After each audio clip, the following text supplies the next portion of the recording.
Nothing says summer like pea and mint. I'm going to give you a really simple, tasty recipe which can be smeared onto bruschetta or crackers. I've blanched some peas in salted water for just 1 minute. I've refreshed them in ice water. I'm going to drain them now. I also reserved a little bit of the salty cooking water. I may or may not use it. I'll see how I go. I should say I've used just over 200 grams of peas because that's all I had. In a small pan, I've added finely sliced garlic. Because of the quantity of peas, I've only used about half a garlic clove. I'm going to put in a little pinch of chili and some extra virgin olive oil. That's just over a tablespoon. I'm going to heat it really, really gently. You don't want it bubbling or boiling. It's just going to be enough to infuse the garlic and the chili. Into a mini chopper, I have added the cooled peas. I've got probably, if it was packed into a teaspoon of fresh mint leaves. This is also a top tip if you want to add lemon to any green beans or peas. If you put lemon juice in, they will discolour. So I always use lemon zest instead of the juice. I'm going to put in about half a teaspoon of lemon zest into this. And one last point on lemons, it goes without saying for zesting lemons, I do always buy unwaxed lemons. This is just warm. I'm taking it off the heat and letting it stand for about 5 minutes.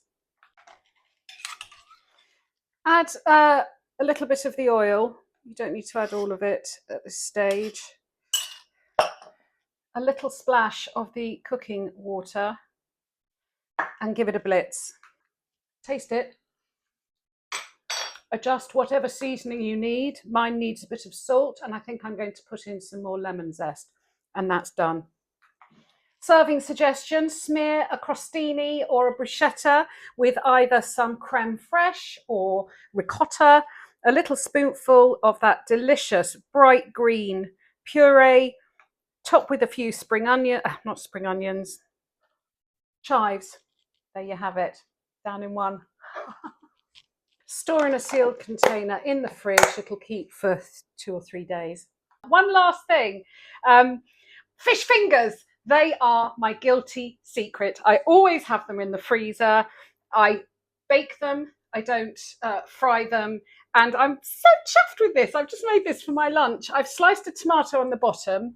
I'm using that pea relish that I had in the fridge to use up because obviously I've made it for all of you to see. And I've topped it with 3 fish fingers. Oh, and I also drizzled the tomato with some oil and balsamic and plenty of salt. Happy Monday. Oh, and before you ask me, always bird's eye, always cod.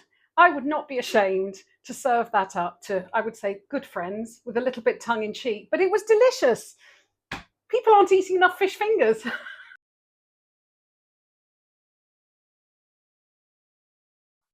Another serving suggestion for the pea relish. Oh yeah, I spilled toothpaste down my front this morning. Doesn't matter, I'm cooking now.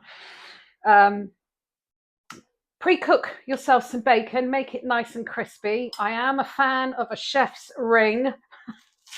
It just makes food look pretty. So I've toasted a piece of bread. I'm going to put that in the middle of the plate. Lightly buttered the piece of toast. Spoon some pea puree into the chef's ring, smooth it down. Pile on top some pieces of crispy bacon. Poach an egg, take the ring off. Oops, egg poached. Pop it on the top. I've got a little bit of balsamic glaze, which I've shown you how to make in top tips because it's not something I have in my cupboard. I have balsamic, but not the glaze. I'm just going to put a few drops around, a little bit on the top. I'm putting some on the plate because then I can use it for mopping. Season it with some salt,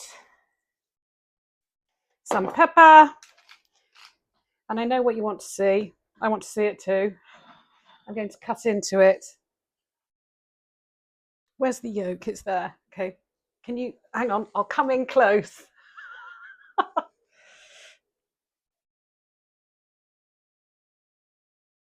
Oh, there we go. That's just the way I like it.